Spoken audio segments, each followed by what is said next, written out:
would like to welcome you to this year's Power of the Purse presentation to update you on the progress of our 2020 grants recipients. The Roanoke Women's Foundation is now in its 17th year of existence and has awarded over $4 million for our service area, the cities of Roanoke and Salem, and the counties of Roanoke, Botetourt, Craig, Floyd, and Franklin. The mission of the Roanoke Women's Foundation remains to connect the power of women and their pooled financial resources to enhance the quality of life in our communities. Please visit our website at www.roanokewomensfoundation.org for additional information on our grants process and joining our membership. Our 2020 grants awardees are Arch Roanoke, Bradley Free Clinic, Children's Trust, Habitat for Humanity, the Science Museum of Western Virginia, Virginia Hunters Who Care, and the Western Virginia Workforce Development Board. We have asked each of these organizations to share the current status of their 2020 grant in the short videos to follow. We hope you will enjoy their presentations. Thank you for participating in the 2021 Power of the Purse, and congratulations to our 2020 grantees.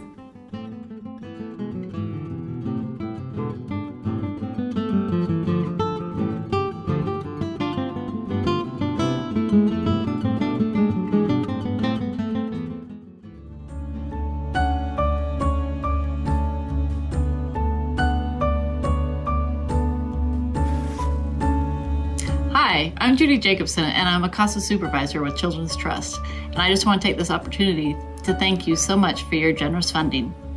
And I'm Sammy Rader. I'm the CASA director with Children's Trust. And due to the funding provided by Roanoke Women's Foundation, we were able to hire a part-time CASA supervisor that allows us to serve more children in the Roanoke Valley. So thank you.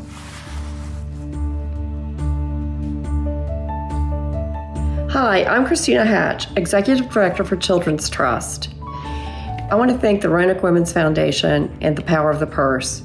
We were serving no children 3 years ago in Craig and Botetourt County. Since that time, we've served well over 60 children. We've been able to give them a voice, but we couldn't do that without hiring another part-time supervisor. Your funding allowed us to do that. You are helping us to give children a voice in Botetourt and Craig County. Thank you.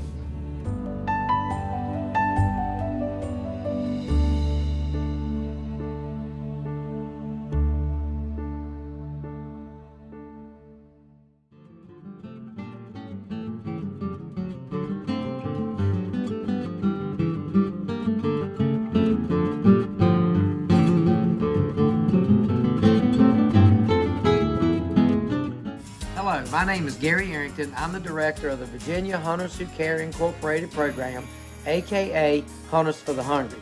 We thank you so much for the opportunity to provide this update, and we thank once again the Roanoke Women's Foundation for their grant of $30,000 in support of our project, Venison for the Hungry. This project was designed so that we could process and distribute 24,000 pounds of venison, or 96,000 servings, to men, women, children, the elderly, the homeless, and our veterans in the Foundation's focus area. We received our grant on November the 12th, which was timely because we were right in the middle of the hunting seasons for deer. Along with the hunters who were so very generous and provided us up to almost 6,000 extra pounds of meat donated this year, that was an increase of 26%. Despite the COVID restrictions and everything that the pandemic brought, we still were able to provide venison to 13 of the 21 feeding programs located within the Foundation's focus area. You will see that to date we have now spent $25,747 of the $30,000, which has afforded us the opportunity to provide 23,027 pounds of venison, which equates to 92,108 servings. As we think about the 82nd Airborne Food Pantry, we'd like to note three special things about this group. Number one, they focus on veterans. 20% of their recipients are veterans. Number two, all their staff are volunteers. None of them get paid. And one special volunteer is Mr. Claude Winbush, who is a 12-year veteran of the 82nd Airborne.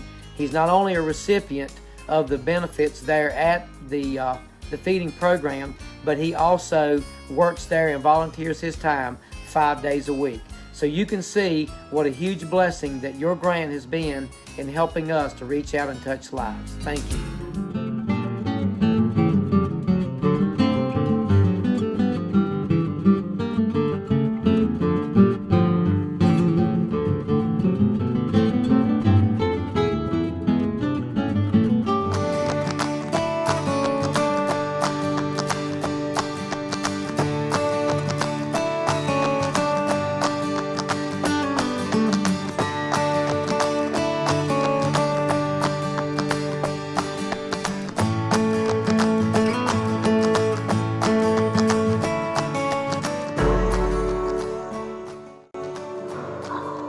We were so excited to get started because working to make Trust House stronger in a well-maintained facility will really help to cultivate a sense of pride for our clients and show our respect for the heritage of our building and its history to the surrounding community.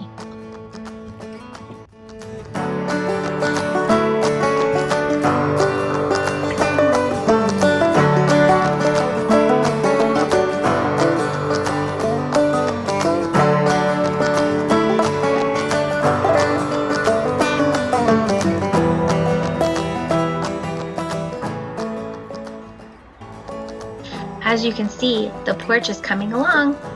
Once the main entrance is complete, we can begin the interior renovations. We are working diligently for a May 3rd homecoming.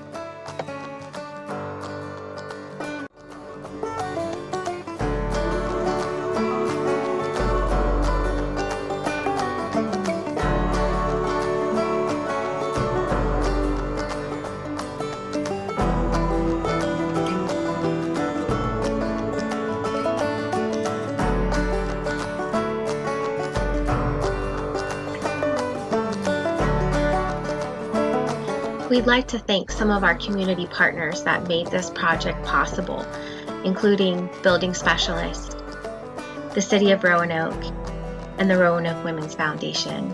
We are so grateful for your support.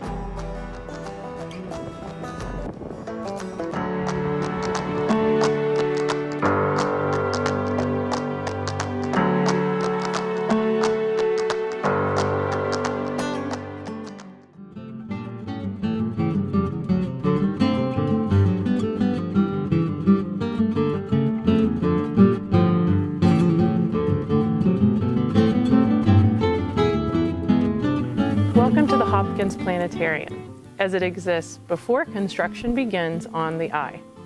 This space, hidden away in downtown Roanoke, truly inspires a sense of wonder. I love bringing guests into the planetarium for the first time, or maybe for the first time since they were in 5th grade and visited the Science Museum on a field trip. Looking into the expansive dome is wondrous and makes one feel so small, but small in a good way. A way that makes you feel intrigued about all that the world has to offer. So, I invite you to use your imagination and join me in envisioning the possibilities to come this year with the I.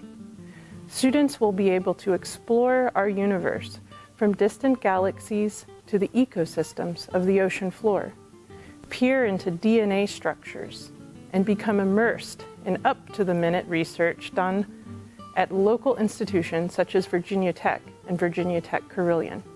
And so what's next? Well, after a socially distanced year, and a year in which the Science Museum was pretty busy with the lab, our design team will meet in early May to begin implementation and construction of the I. The Creators Lab will begin construction at the same time. That's the space located in the former projectionist office in the planetarium. The space will give students the ability to create and showcase their own research. Again, we are most grateful for your support and your belief in our vision. We're looking forward to welcoming all of you to the I in 2021. Thank you.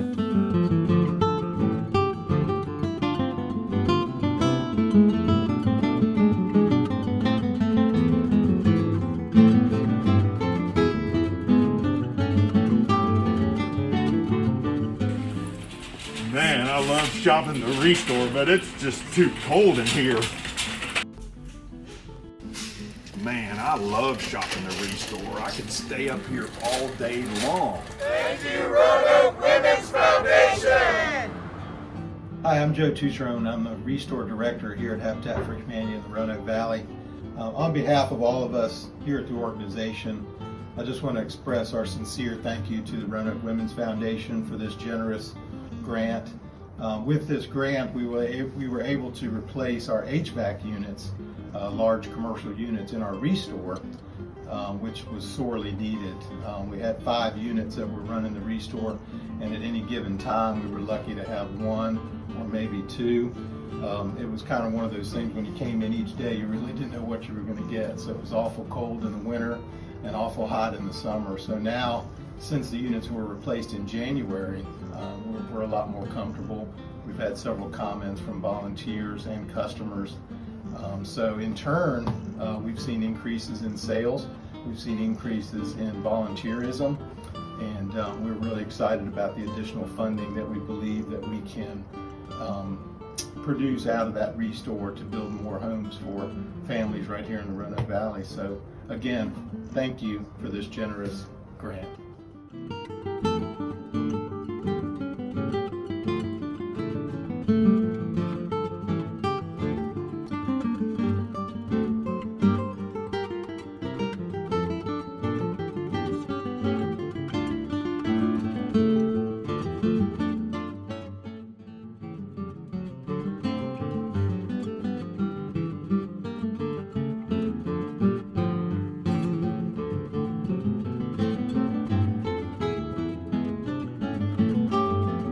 Virginia Career Works is proud to be a recipient of the Roanoke Women's Foundation grant to support our new Envision Center in the Roanoke Valley.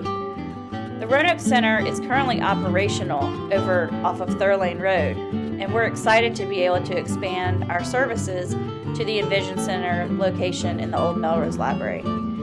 Our centers currently have computers, copier, fax machine, phones, scanners, and anything else that job seekers would need to complete their employment search and reach their educational and employment goals. Staff are available to assist with this job search and also direct them to other services that they may be eligible for. The hope is that the Roanoke Center that is currently in place on Thurlane Road will be able to be replicated at the new Envision Center in the Old Melrose Library that is currently in the process of being revitalized to the new space.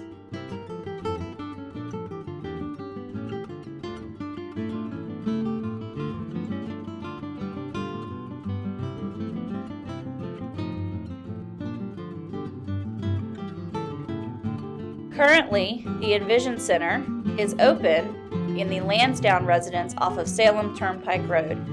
This temporary space has allowed for the Envision Center to be hosted as well as have services available during the transition to the Old Melrose Library.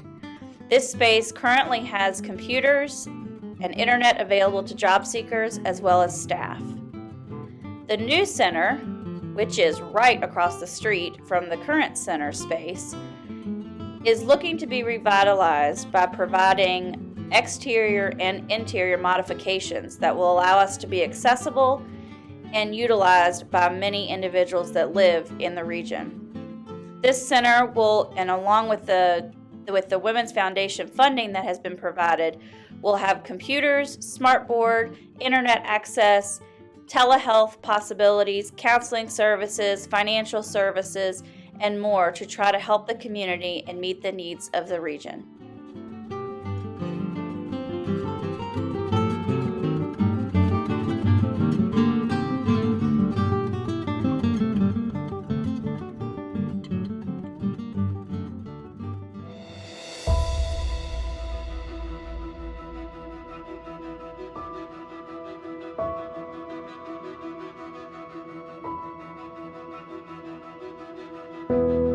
Mental Health America closed its doors in 2019. When they shut down, all those patients needed to go somewhere. So we started, we brought them on board, and we just knew that we had to fill that need.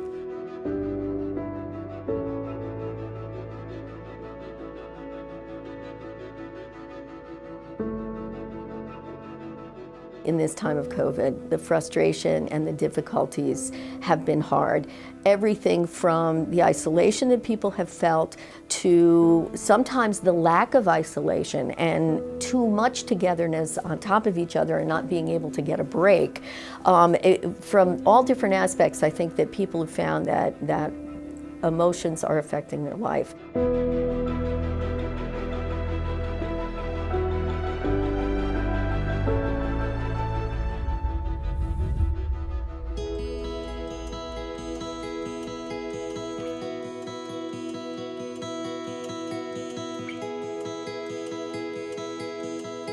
I think the behavioral wing itself will benefit the patient because it'll give them a greater sense of self-worth. By that I mean, suddenly a new wing has been built for them. Previously, sometimes we had to find cubby holes or areas where we could obtain some level of privacy, and we did well at that. But it's not the same as having your own real exam room, having your own wing that's been built for you, state-of-the-art, soundproof rooms, intimacy, as I mentioned, present. It makes them seem like they matter.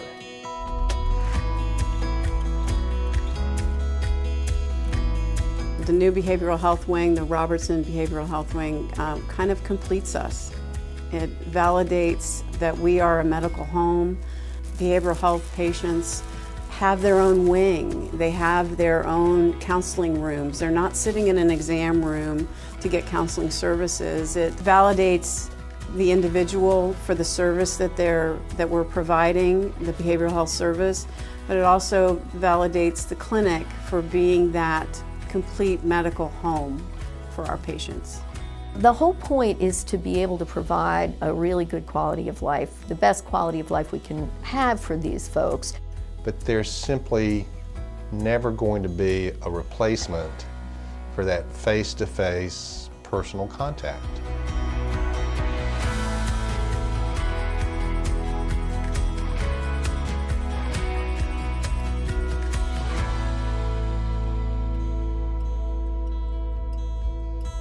Thank you.